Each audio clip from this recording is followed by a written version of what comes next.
Hello everyone, నేను Venu. Oracle fusion financials కోర్సులో భాగంగా ఈరోజు మనం ఆరకిల్ కంపెనీ హిస్టరీ గురించి తెలుసుకుందాం. మీరు చూస్తున్నారు KMV technologies Telugu YouTube channel. KMV technologies Hyderabad based Oracle fusion financials training institute and consultancy. KMV technologies నుంచి వేరియస్ టైప్స్ ఆఫ్ సర్వీస్ అందించబడతాయి. అవేంటో తెలుసుకోవాలంటే డిస్క్రిప్షన్లో వీడియో లింక్ ప్రొవైడ్ చేస్తున్నాను. లింక్ క్లిక్ చేయడం ద్వారా తెలుసుకోవచ్చు.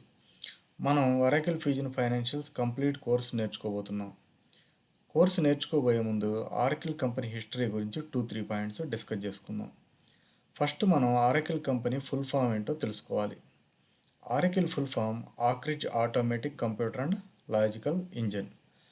ఆరకిల్ అనేది ఒక యూఎస్ బేస్డ్ కంపెనీ.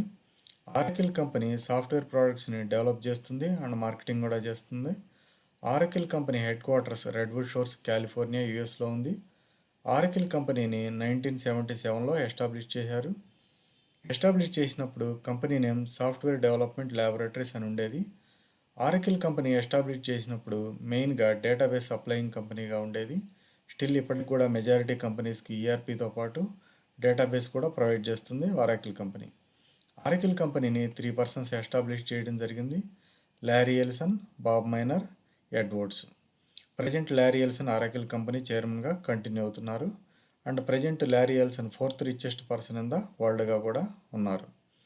నెక్స్ట్ 1980లో ఆరకిల్ కంపెనీ నేమ్ని రిలేషనల్ సాఫ్ట్వేరింగ్గా చేంజ్ చేయడం జరిగింది. ఫైనల్గా 1982లో ఆరకిల్ కార్పొరేషన్గా చేంజ్ చేశారు. స్టిల్ ఈరోజు కూడా ఆరకిల్ కార్పొరేషన్ నేమ్తోనే కంటిన్యూ అవుతుంది. నెక్స్ట్ 1986లో ఆరకిల్ కంపెనీ పబ్లిక్ ఇష్యూకి వెళ్ళి నాస్డాక్లో లిస్ట్ అయింది. ఇది ఆరకిల్ కంపెనీ హిస్టరీ గురించి డీటెయిల్డ్ ఇన్ఫర్మేషను. టోటల్ కోర్సుకు సంబంధించిన వీడియోస్ రెగ్యులర్గా అప్లోడ్ చేస్తాను.